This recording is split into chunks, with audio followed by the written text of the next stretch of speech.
السلام علیکم۔ وعلیکم السلام ورحمۃ اللہ وبرکاتہ۔ ہمارا آج کا سیشن جنوری کے آخری ہفتے کا یعنی لاسٹ سیٹرڈے کا سیشن ہے، اس لیے جیسا ہمارا سلسلہ چلتا ہے کہ آج ہم سوال جواب کو دیکھیں گے۔ تو اس بیچ میں ایک سوال موصول ہوا ہے جو عفان احمد صاحب کا ابو ظہبی سے ہے۔ آپ لکھتے ہیں کہ سمپلی قرآن سیشن کو پہلے دن سے سن رہا ہوں اور اس سے استفادہ کر رہا ہوں، اللہ آپ کو بہترین جزا سے نوازے۔ میں اپنے حلقے میں کچھ احباب کو بھی سمپلی قرآن سیشن سننے اور اس سے استفادہ کرنے کی دعوت دیتا رہتا ہوں۔ ایسے ہی میرے ایک دوست نے توجہ دلائی کہ آپ کی تفاسیر میں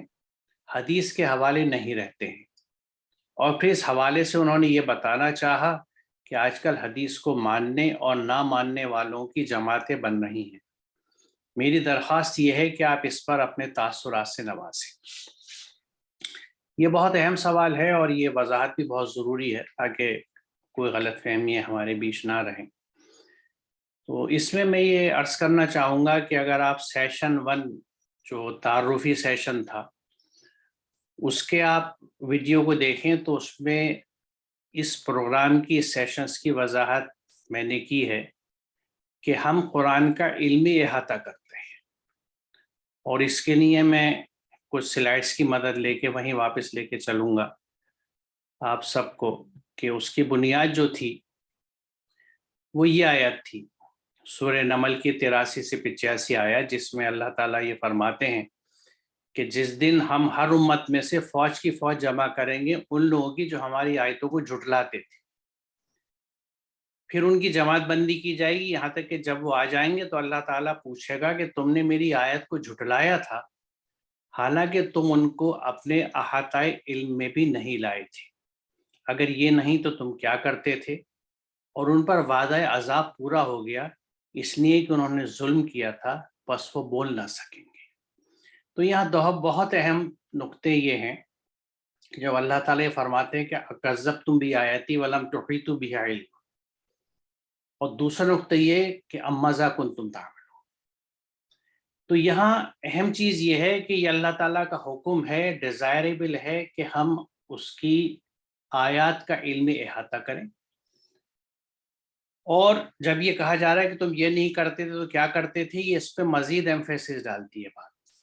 کہ یہ ہمیں کرنا چاہیے، یہ ٹاسک ہے ہمارا اس دنیا میں۔ اور جیسا کہ قرآن میں ذکر آیا ہے اور کچھ اس ڈسکشن کے سیشنز کے دوران بھی میں نے عرض کیا ہے کہ قرآن وضاحت کرتا ہے کہ 2 طرح کی آیات ہیں، کائنات کی ہر تخلیق کو اور تمام پروسیسز کو اللہ تعالیٰ اپنی آیت بتاتا ہے، اور قرآن میں جو تحریر ہے وہ بھی آیات ہے۔ آیت کی بھی وضاحت ہے، اور بلکہ یوٹیوب پہ میرے کئی لیکچرز اس موضوع کے اوپر ہیں جس میں علم کے اوپر، آیت کے اوپر ان چیزوں کی وضاحت کی گئی ہے۔ یہاں میں اتنا عرض کروں کہ ان دونوں طرح کی آیات کا علمی احاطے کرنے کا اللہ کا حکم ہے، کائنات کی آیات کا بھی اور قرآن کی آیات کا بھی۔ یہ اللہ تعالیٰ کا قول ہے جو قرآن میں لکھا ہوا ہے، وہ اللہ تعالیٰ کا فعل ہے، یہ ورڈ آف گاڈ ہے، وہ ورک آف گاڈ ہے، اور دونوں کے بیچ میں بے انتہا مطابقت ہے۔ اب سوال یہ ہے کہ یہ اتنا اہم کام کیوں ہے جس کے لیے اللہ تعالیٰ نے ہمیں نہ صرف حکم دیا بلکہ قیامت کے دن اکٹھا کر لیا گیا ان تمام لوگوں کو جو آیتوں کو جھٹلاتے تھے، یعنی جانتے تھے ان کے پاس اللہ کی کتاب تھی، پیغام تھا، لیکن وہ اس پہ عمل نہیں کرتے تھے، گویا اسے جھٹلا دیتے تھے، اور ان سے یہ سوال کیا جا رہا ہے کہ تم نے علمی احاطہ بھی نہیں کیا، کیونکہ وجہ یہ تھی کہ اگر ہم علمی احاطہ کرتے تو ہم ان آیتوں کے ذریعے اللہ تک پہنچتے، اللہ کی حقیقت کو پہچانتے، کیونکہ کائنات کی آیات جو ہیں اس میں ہمیں اللہ کی عظمت نظر آتی ہے۔ قرآن اور سائنس کے تعلق سے جو میرے لیکچرز ہیں یوٹیوب پہ، اس پہ اس بات کی وضاحت بخوبی کی گئی ہے، اور یہ برسوں سے میں کر رہا ہوں، بہت پرانے لیکچرز بھی پڑھے ہوئے ہیں، تازہ بھی ہیں، جو اس موضوع پہ دلچسپی رکھنا چاہتے ہوں اور فوری جاتے ہوں اس کو سمجھنا تو دیکھ لیں، ورنہ اس ڈسکورس کے دوران جب ہم ان آیات پہ آئیں گے تو اس کی بھی وضاحت جتنی یہاں کے اس وقت میں اور اس پروگرام میں گنجائش ہے میں ضرور کروں گا۔ لیکن اسے ہمیں ذہن میں رکھنا چاہیے کہ اللہ نے قرآن کی آیتوں کو اور کائنات کی آیتوں کو سمجھنا اتنا اہم بتا دیا کہ اس پہ ایک سوال کھڑا ہو گیا ہے وہاں پہ، اور اس میں اللہ تعالیٰ یہ کہتا ہے کہ وعدہ عذاب پورا ہو گیا، اور چونکہ انہوں نے ظلم کیا تھا وہ بول نہ سکیں گے، کیونکہ یہ بات بھی یہاں ڈسکس ہو چکی ہے کہ اللہ تعالیٰ کی جو نعمتیں، جو چیز ہے، کسی بھی شکل کی نعمت،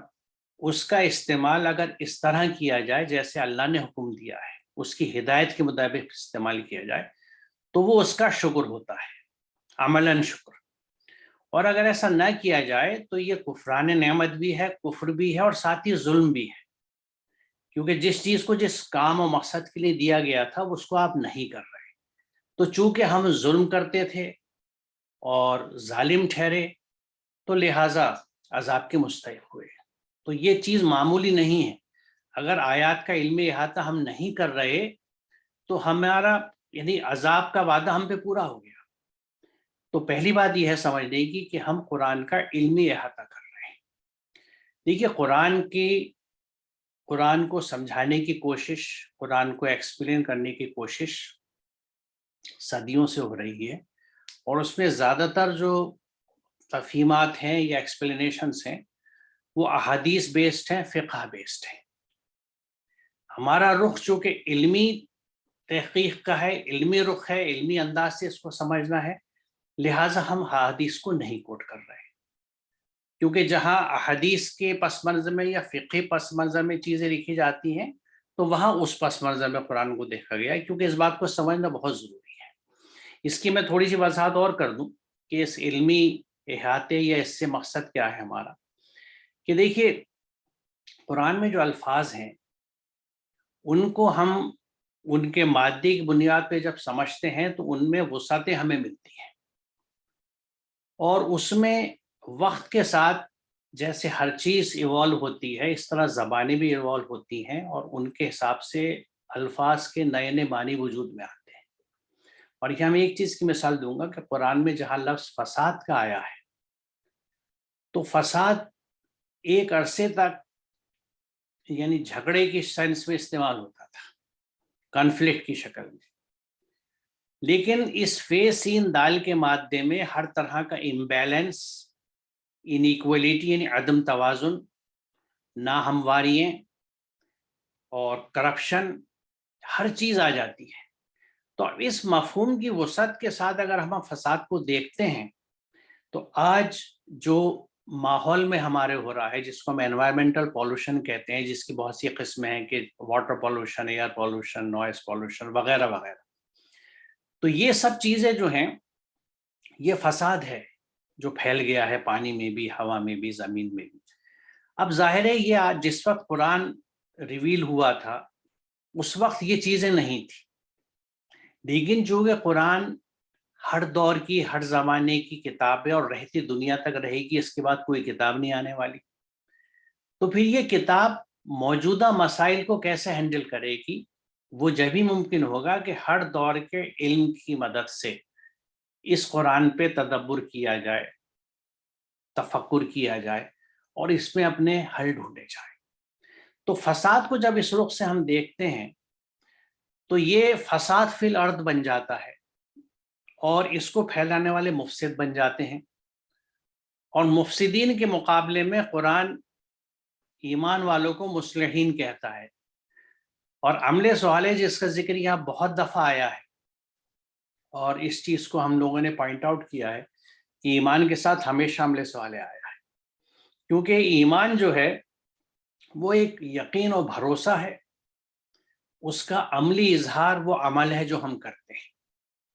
اور آیات کو جھٹلانے کا مقصد بھی یہ ہے جو یہاں کہا جاتا ہے کہ تم نے آیت کو جھٹلا دیا، کہ ہم یقین رکھتے ہیں اللہ پہ، اس کی کتاب پہ، لیکن ہمارے عمل میں وہ چیز نہیں دکھتی، یعنی ان آیتوں پہ ہم عمل نہیں کر رہے، تو ان آیتوں کا جھٹلانا نہیں ہو گیا۔ یعنی ہم انکار سے ایک ڈگری پیچھے ہیں، ہم یکسر انکار تو نہیں کرتے،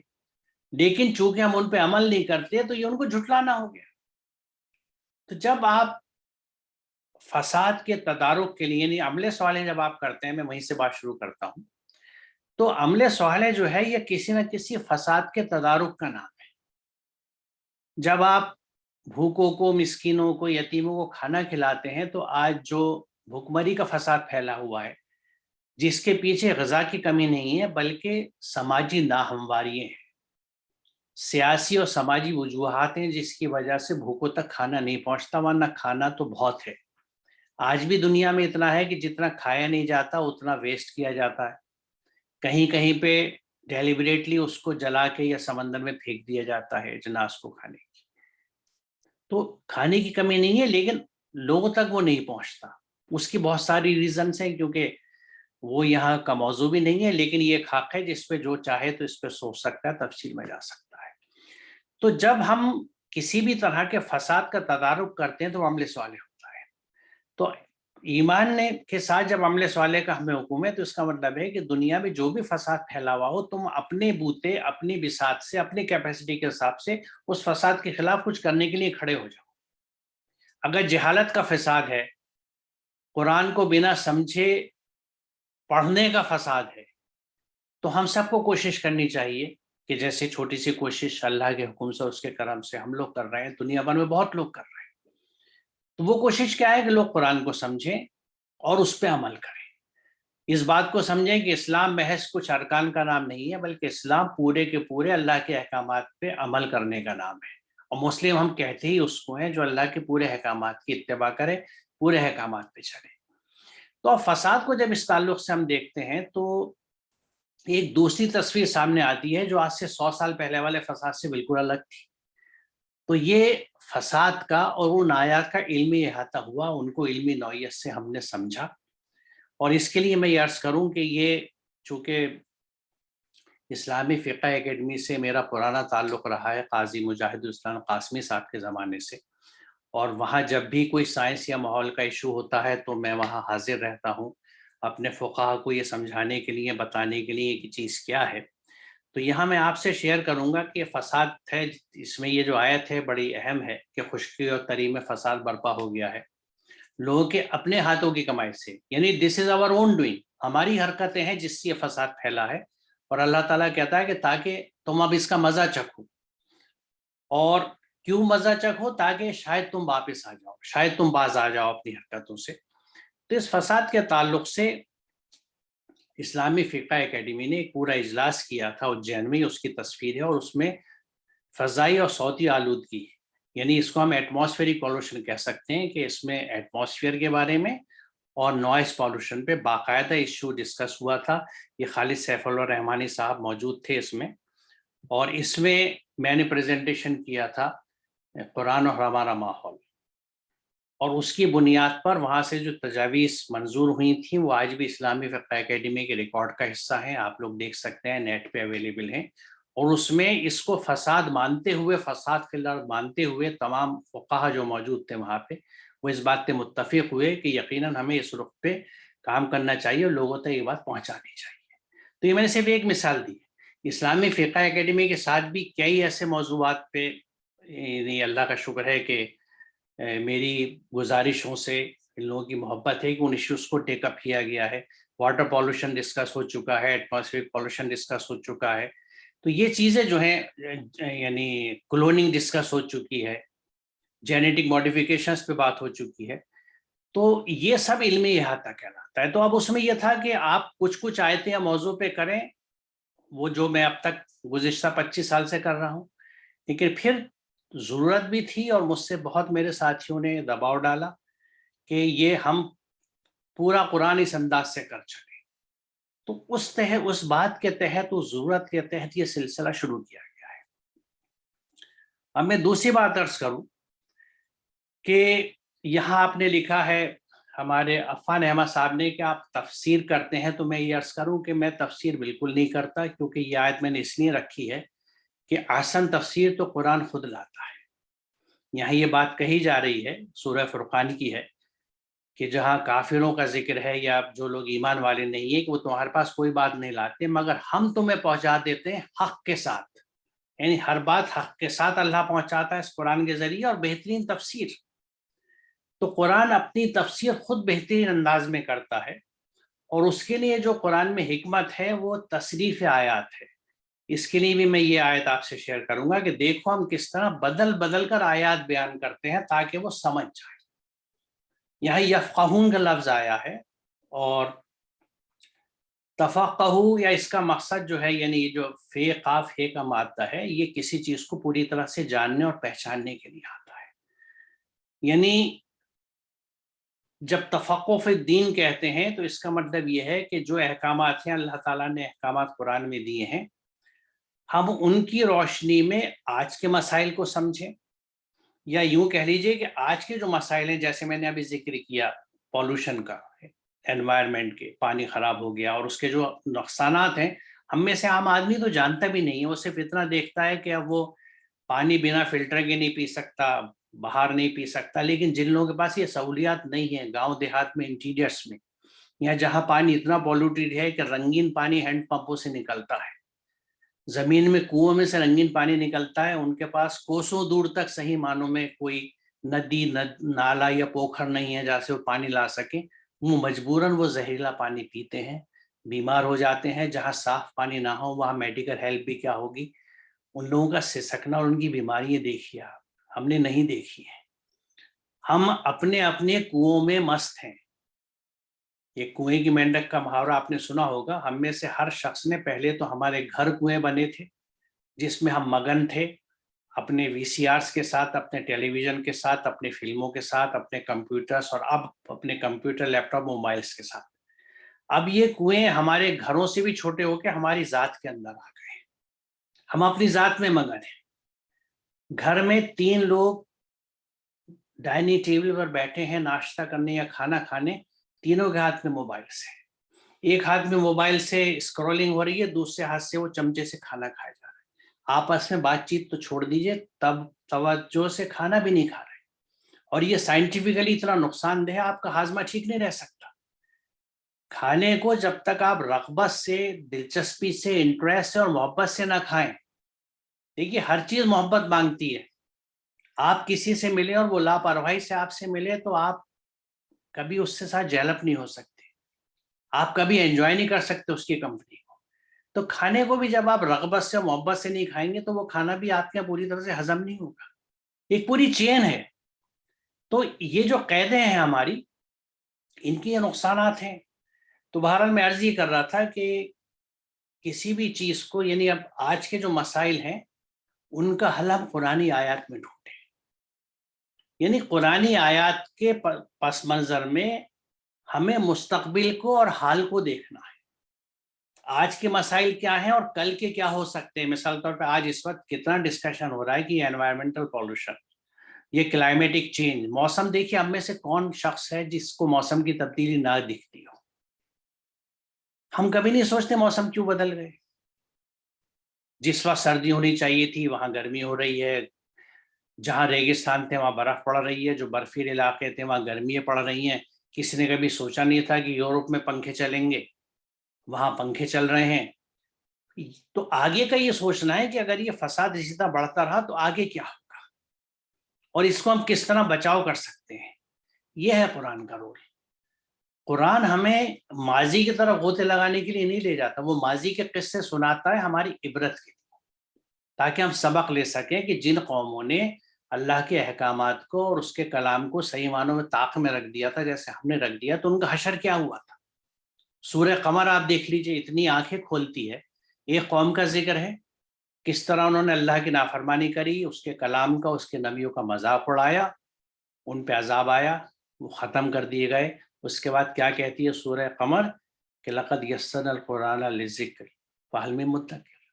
ہم نے قرآن کو آسان بنایا ہے سمجھنے کے لیے، ہے کوئی سمجھنے والا. پھر ایک قوم کا ذکر آتا ہے، اس کے بھٹکنے کا، اس کی تباہی کا، اس کے عذاب کا. پھر اللہ تعالیٰ یہ کہتا ہے، یہ کیا ریمائنڈر ہے کہ تم اپنا حشر دیکھو. تم لوگ بھی اگر قرآن کو نہیں سمجھ کے اس پہ عمل نہیں کرو گے تو دیکھو جو پیچھے قوموں کے ساتھ ہوا وہی تمہارے ساتھ ہوگا. تو یہ سب تفقہ کا حصہ ہے کہ آپ اس رخ سے سوچیں. اب آپ دیکھیے کیا قرآن کیا چاہتا ہے ہم سے، اور گراؤنڈ ریئلٹی کیا ہے کہ 90% مسلمان قرآن سمجھ کے ہی نہیں پڑھتا، عربی جانتا نہیں، ٹرانسلیشن پڑھتا نہیں. اس کے دماغ میں بٹھا دیا گیا ہے کہ تم نماز روزہ کرتے رہو تمہاری جنت پکی ہے. تو یہ جب تک دیکھیے بات یہ ہے نا کہ اگر کسی کو اپنی غلطی کا احساس ہو تو اس کے سدھار کے چانسز ہوتے ہیں. یہاں نہ صرف غلطی کا احساس نہیں ہے بلکہ اس کا اتنا زوم ہے اور اتنا گھمنڈ ہے ان چند ارکان پہ عمل کر کے اپنی دینداریوں کا کہ اس کی بنیاد پہ ہم دوسروں پہ فتوے ڈال دیتے ہیں، ان کو دین سے خارج کہہ دیتے ہیں، ان کو کافر کہہ دیتے ہیں، انہیں مشرک کہہ دیتے ہیں، اور اپنے آپ پیچھے اس کے کوئی قرآن کی دلیل نہیں ہوتی۔ قرآن کی دلیلیں جو یہ آیتیں میں سامنے رکھوں اس سے زیادہ کیا ہوگی؟ تو یہ صرف قرآن سے دوری کا نتیجہ ہے۔ تو بہرحال میں عرض یہ کر رہا تھا کہ ہمارا مقصد کسی طرح کی تفسیر نہیں، ہم صرف قرآن کو علمی اعتبار سے سمجھنا اور سمجھانا چاہتے ہیں، آج کے زبان میں، آج کے کنٹیکسٹ میں، آج کے پیرائے میں، اور آج کے مسائل کا حل اس میں سے نکالنا چاہتے ہیں۔ یہی مقصد ہے سمپلی قرآن سلسلے کا۔ اگلی چیز جو آپ نے کہی تھی، یعنی جو آپ کا سوال ہے، بڑا اہم سوال ہے، جس میں آپ نے یہ کہا کہ میرا حدیث کے سلسلے میں کیا موقف ہے، تو میں آپ سے عرض کروں کہ رسول مقبول کے نام سے یا آپ کے کسی کام سے، یعنی آپ کی سنت یا آپ کا کوئی قول جس کو عموماً حدیث کہا جاتا ہے، وہ سر آنکھوں پر، کیونکہ میں یہ مانتا ہوں کہ پیغمبر کا کام اللہ کی کتاب کو سمجھانا اور اس پہ عمل کر کے دکھانا ہے۔ تو یہ لازمی بات ہے کہ جو چیز انہوں نے سمجھائی ہوگی، جس کو حدیث کے طور پہ ہم سمجھتے ہیں یا پڑھتے ہیں، یا جو انہوں نے کیا ہوگا جس کو ہم سنت کے طور پہ جانتے ہیں، وہ قرآن کے دائرے میں ہوگا، قرآن سے باہر نہیں ہوگا۔ تو جو احادیث قرآن کے دائرے میں رہتی ہیں، قرآن کے احکامات کے مطابق ہیں، ان کو سمجھانے والی ہیں، ان کو میں بالکل پوری عزت اور احترام سے سمجھتا بھی ہوں اور یقین رکھتا ہوں کہ یہ میرے پیارے نبی کی طرف سے ہیں۔ لیکن کچھ احادیث اگر ایسی ہیں جیسی مجھے بہت دکھتی ہیں، جو بھی پڑھے گا اسے مل جائیں گی اگر کھلے ذہن سے پڑھے، جو قرآن کے احکامات کے بالکل باہر جاتی ہیں، قرآن کی روح کے خلاف ہیں، تو ان کو میں یہ سمجھتا ہوں کہ یہ میرے پیارے نبی کا قول نہیں ہو سکتا، نہ کوئی ان کا عمل ہو سکتا ہے، کیونکہ یہ ہم سب متفق ہیں کہ موضوع حدیث بہت ہیں، حدیثیں گھڑی گئی ہیں، بنائی گئی ہیں، آج بھی تحقیق کے بعد وہ ریجیکٹ ہوتی ہیں، اس کے سلسلے میں بیانات آتے ہیں رسالوں میں، اخباروں میں کہ یہ حدیث جو ہے یہ موضوع ہے، موضوع حدیث پہ پوری کتابیں لکھی گئی ہیں، بلکہ خود سب سے جو جامع کلیکشن ہے امام بخاری کا، انہوں نے کتنی احادیث اکٹھی کر کے کتنے ریجیکٹ کری تھی اور چھان کے کچھ نکالی تھی۔ اور اس کے لیے میں یہ آیت جو سامنے رکھ رہا ہوں اس لیے رکھ رہا ہوں کہ رسول اللہ یعنی کیا اللہ تعالیٰ یہاں فرماتا ہے کہ رسول یہ کہتے ہیں کہ میں پیروی نہیں کرتا مگر صرف اس کی جو میری طرف وحی کیا جاتا ہے۔ اگلی آیت میں اور بڑی وضاحت ہے کہ میں پیروی نہیں کرتا مگر صرف اس کی جو میری طرف وحی کیا جاتا ہے، اگر میں اپنی رب کی نافرمانی کروں تو میں بڑے دن کے عذاب سے ڈرتا ہوں۔ اب یہاں دو چیزیں بہت اہم ہیں۔ جب رسول مقبول یہ کہتے ہیں کہ میں وہی کرتا ہوں جو مجھے وحی کیا جاتا ہے، وحی کہاں ہے؟ قرآن میں ہے، تو آپ کی ہر بات اور ہر عمل قرآن کے حساب سے ہی ہوگا۔ اگر آپ کی کوئی بات، آپ کا قول یا کوئی عمل قرآن سے باہر منسوب کر کے ان کے نام سے رکھا جاتا ہے ہمارے سامنے، تو ان آیات کی روشنی میں، اور ایسی بہت سی ہیں، ہمیں اس کو یہ سمجھ لینا چاہیے کہ یہ حقیقت نہیں ہے، یہ موضوع ہے، یہ بنائی ہوئی ہے، گھڑی ہوئی ہے، ہمیں بھٹکانے کے لیے ہے، ہمیں راستے سے ہٹانے کے لیے، قرآن سے کے لیے۔ قرآن یہ کہہ رہا ہے بار بار کہ ہم نے اس کو آسان بنایا سمجھنے کے لیے، لیکن ہمارے انسان یہ کہتے ہیں کہ نہیں بھائی یہ مشکل ہے۔ اب میری سوچ ہے یہ، اور مجھے اپنا حساب دینا ہے، ہر ایک کو اپنا حساب دینا ہے کہ میں اللہ کو کیا جواب دوں گا کہ اللہ میں نے تیری بات کو نہیں مانا تھا، میں نے لوگوں کی باتوں کو مان لیا تھا، اس لیے میں نے قرآن کو نہ سمجھا نہ اس پہ عمل کیا۔ تو جو چیز، کیونکہ رسول اللہ نے میں پیروی نہیں کرتا مگر صرف اس کی جو میری طرف وحی کیا جاتا ہے، یعنی وہ کسی چیز کو فالو نہیں کرتے تھے سوا وحی کے، تو ان کا کوئی قول و عمل ایسا ملتا ہے جو قرآن سے ٹکراتا ہے یا قرآن سے باہر ہے تو وہ ان کا ہو ہی نہیں سکتا۔ یہ سمپل سا پیمانہ ہے، میں بھی اسی پیمانے کو استعمال کرتا ہوں، کیونکہ رسول مقبول اور ہر نبی نے کتاب کی اتباع کیا، اور اس کے لیے کبھی اور کوئی موضوع آیا تو میں اس کو تفصیل سے بات کروں گا۔ قرآن میں بہت اس سے زیادہ وضاحت کرنے والی آیات ہیں جو یہ بتاتی ہیں کہ کوئی پیغمبر تمہیں یہ حکم نہیں دے گا کہ تم مجھے اپنا رب بنا لو، یہ قرآن کہہ رہا ہے۔ سمجھاتا ہے ہمیں اس طرح سے قرآن کہ وہ پیغمبر تو یہی کہے گا کہ تم اپنے اس رب کی عبادت کرو، بندگی کرو جس کی میں بھی کرتا ہوں۔ تو اس لیے میں یہ عرض کروں کہ احادیث کے تعلق سے احقار کا اسٹینڈ یہ ہے کہ احادیث قرآن کو سمجھانے والی ہیں، ایکسپلین کرنے والی ہیں، تو یقیناً وہ رسول کی ہیں، ان کی طرف سے آئی ہیں، اور جو چیز اس سے باہر ہمیں لے کے جاتی ہے، اور ایسی بہت سی ہیں اور بڑی چل رہی ہیں اور بڑی ایکسیپٹڈ بھی ہیں، اس کی وجہ سے بہت کچھ اسلام پہ حملے بھی ہو رہے ہیں۔ میں اس وضاحت میں نہیں جانا چاہتا، ہر کوئی سمجھدار ہے، اور جب آگے موقع آئے گا تو بات بھی کروں گا اس پہ۔ تو ہمیں یعنی میرا اسٹینڈ اس میں یہ ہے۔ تو میرے خیال سے جو سوال تھا آپ کا وہ تسلی بخش جواب ہو گیا حدیث کے تعلق سے بھی۔ اور طارق صاحب اگر وقت ہے تو ہم سیشن شروع کر کے کچھ آیات لے لیں کیا؟ جی لے لیتے ہیں، چلیے بسم اللہ کریں۔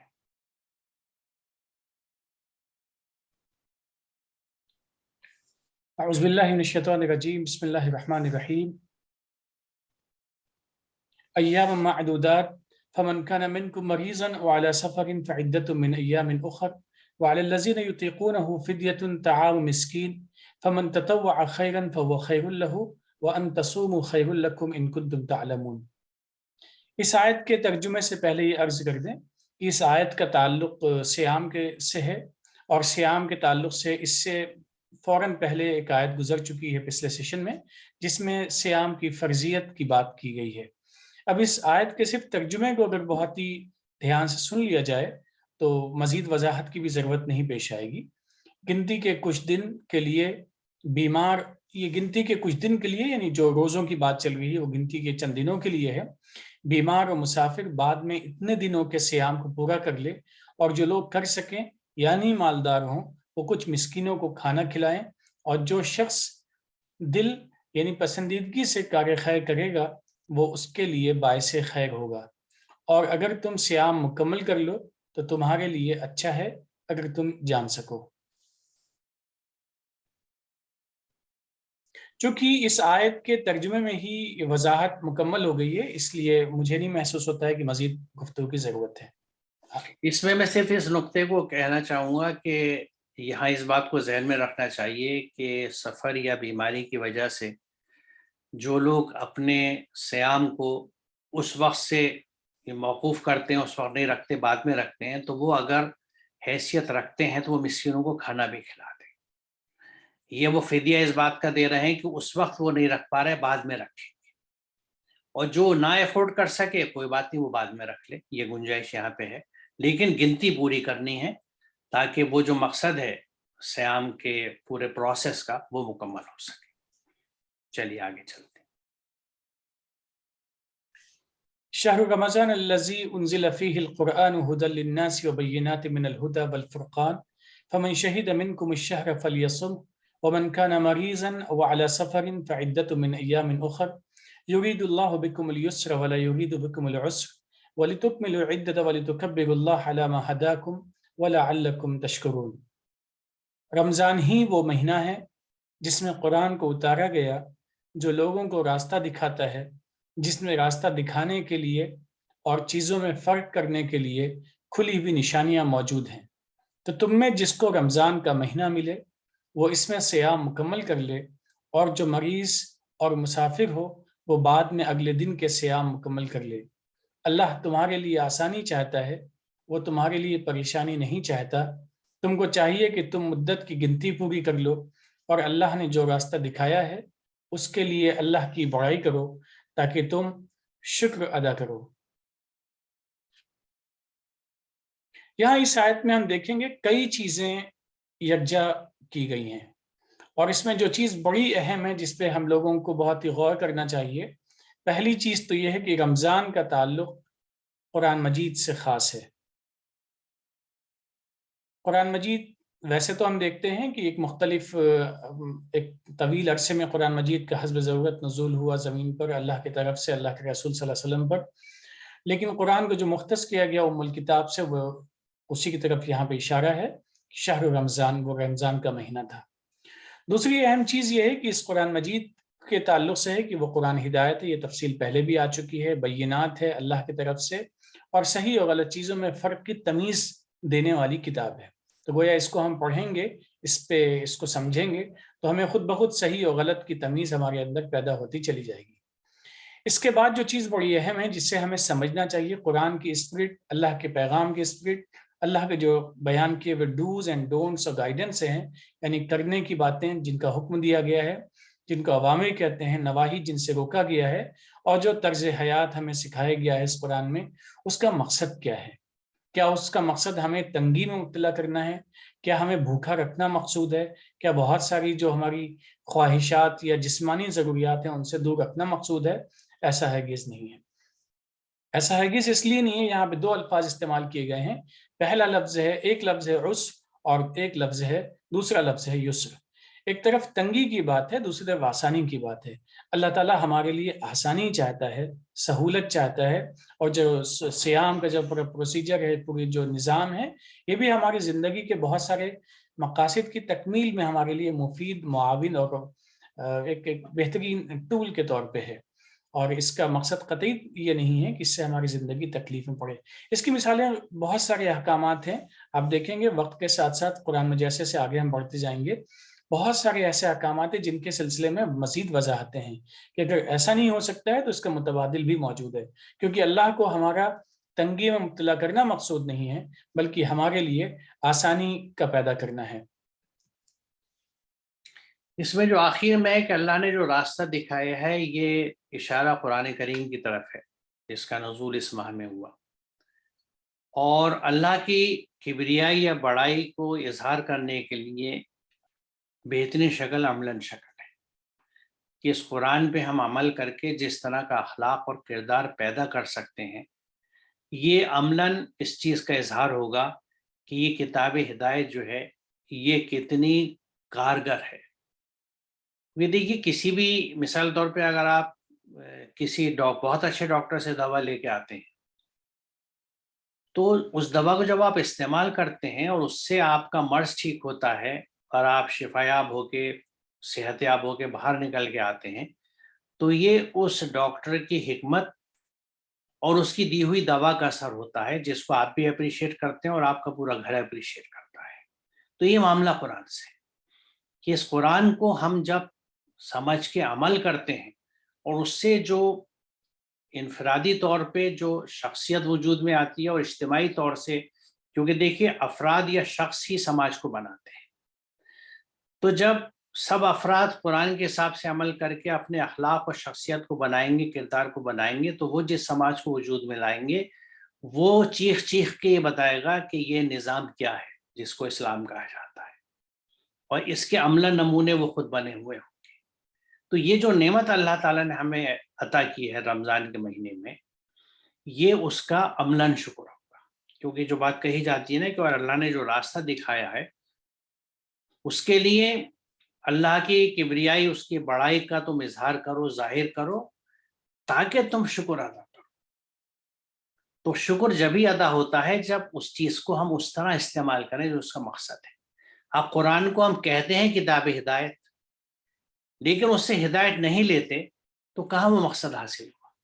اور شکر بھی کہیں نہیں ہوگا، بلکہ یہ ظلم ہو جائے گا اور ہم ظالم ہو جائیں گے۔ تو لہٰذا اس مہینے میں خاص اہتمام قرآن کا کرنا چاہیے، اور یقیناً ہمارے یہاں اہتمام جو ہوتا ہے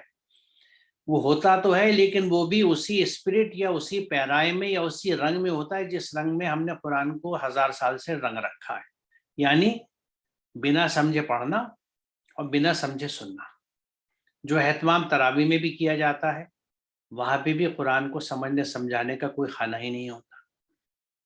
کچھ سالوں سے کچھ مساجد میں دہلی سے واقف ہوں، جس شہر سے میرا تعلق ہے، یہ نظم ہے کہ 4 تراویح پورے کرنے کے بعد جو حافظ صاحب ہیں وہ مختصراً بیان کر دیتے ہیں کہ ہم نے ابھی یہ جو 4 رکعت میں قرآن پڑھا اس میں کس چیز کا ذکر تھا، جو ظاہر ہے بہت ضمناً اور مختصر سی بات ہوتی ہے، لیکن بائی اینڈ لارج قرآن کو وہاں پہ بھی، یعنی ہم پڑھتے بھی بنا سمجھے ہیں اور سنتے بھی بنا سمجھے ہیں، تو یہاں میں پھر سوال کرنا چاہیے کہ کیا اس سے قرآن کا حق ادا ہو رہا ہے؟ کیا قرآن اسی ہماری توجہ اور اسی رویے کا مستحق ہے اس مہینے میں بھی جس میں ہم یعنی اس قرآن کے نزول کو ایک طرح سے یاد کرتے ہیں یا سیلیبریٹ کرتے ہیں. تو یہ غور طلب چیزیں ہیں اور ہمیں کوشش کرنی چاہیے کہ اگلا رمضان شروع ہونے سے پہلے ہم یہ نظم کر لیں کہ اگر اجتماعی طور پہ نہیں تو انفرادی طور پہ ہم قرآن کو چاہے ترجمے سے پڑھیں لیکن سمجھ کے پڑھیں گے, اس میں سے نوٹس بنا لیں گے جس طرح ہم اپنی کتابوں میں سے اسٹوڈنٹ لائف میں بناتے تھے. کیا کرنا ہے کیا نہیں کرنا یہ احکامات لکھ لیں گے اور ایک رمضان سے دوسرے رمضان تک ہم اس پہ عمل کر کے پریکٹس کرتے رہیں گے اس کی. میرے خیال میں ہم یہیں رکتے ہیں آج اور جی انشاءاللہ اگلے سیشن میں سے آگے چلیں گے. وآخر دعوانا الحمدللہ رب العالمین. السلام علیکم. وعلیکم السلام.